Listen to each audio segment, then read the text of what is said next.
ज़माने जाहिलियत में बेटी को दफना देते थे। ज़माने जाहिलियत में बेटी को दफना देते थे। हम जिंदा रखते हैं वीवर्स, हम जिंदा रखते हैं ताकि रोज़ दफना सके। वाकई वीवर्स, सो सैड डायलॉग, लेकिन एक लड़की की स्टोरी यही है। आप देखें इस 2 लाइनों में जो है वो हर लड़की की कहानी पूरी हो जाती है। अच्छा ठीक है, अगर आपकी अव्वल तो ये होता है कि आपकी फैमिली आपको एक्सेप्ट नहीं करती, अगर वो कर भी लेती है ठीक है, तो आपकी सोसाइटी आपको एक्सेप्ट नहीं कर रही होती। ठीक है, माशरा कहीं ना कहीं किसी न किसी बात पे दुख दे रहा होता है। अगर आपकी सोसाइटी आपको एक्सेप्ट कर लेती है तो आपका ससुराल जो होता है वो आपको एक्सेप्ट नहीं कर रहा होता। ठीक है, तो औरत की ज़िंदगी बस इतनी ही है, एक बेटी इतनी ही है बस। क्या ज़िंदगी है, बस एक मेका है, मेका से थोड़ा सा सोसाइटी आ गई, सोसाइटी के बाद फिर आपका ससुराल आ गया, और बस ताने ही हैं औरत की ज़िंदगी में। वीवर्स, मायरा खान का ड्रामा सीरियल रज़िया एक बहुत ही मुनफरिद प्रोजेक्ट है, और मायरा खान बज़ात खुद यही बात कह रही हैं कि रज़िया जो ड्रामा था ये मेरे लिए एक मुनफरिद प्रोजेक्ट है। ड्रामा पुराने तर्ज के ख़यालात पर मुबनी है।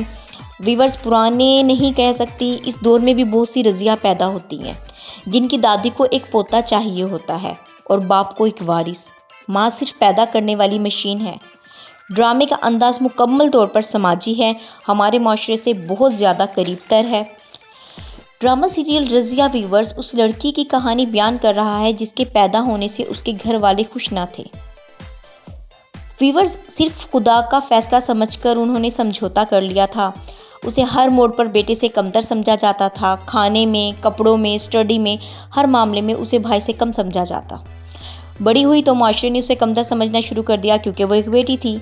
ड्रामा सीरियल रज़िया के डायलॉग बहुत हिट हो रहे हैं वीवर्स, बहुत मशहूर और बहुत डीपली डायलॉग्स जो है वो मायरा खान बोल रही हैं। और सबसे मज़े की बात ये कि मायरा के मुंह से ही वो डायलॉग्स बहुत अच्छे लग रही हैं।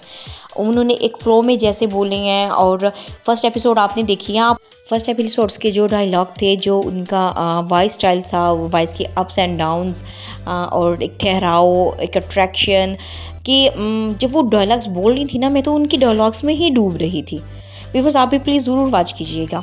वीवर्स, बेटी तो पल ही जाती है माँ के बचे हुए कपड़ों से, बाप की प्लेट में बचे हुए सालन और रोटी के चंद टुकड़ों से, भाई की दी हुई किताबों से, दादी की गालियाँ और मार से, माँ की गोद में सर रखकर बस रो देती है।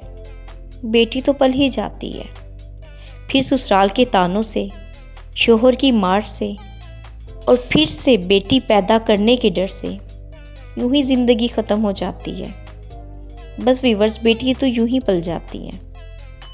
दिल बड़ा होना चाहिए, रहमत को खुले दिल से कबूल करें, यकीन करें जन्नत के दरवाजे खुल जाएंगे। ये बेटियां जन्नत की खुशखबरी लेकर आती हैं, लेकिन हमारे जो माशरे के इब्ने आदम हैं वो नहीं समझते। ये जन्नत की खुशबुएं हैं, इनका ख्याल रखें, ये आपके लिए जन्नत की नवीद लेकर आती हैं। बेटी को बेटी नहीं रहमत समझें। Thank you viewers. बेटा चाहे माँ के जोड़े के बचे कपड़े से फ्रॉक सिल जाते, घर के टूटे बर्तनों से खेल के ये पल जाते। इनके सदके नहीं उतारे जाते, इन पर जिन जान नहीं वारे जाते। जो ये कर दें कारनामे में फख्र से इनके नाम नहीं पुकारे जाते।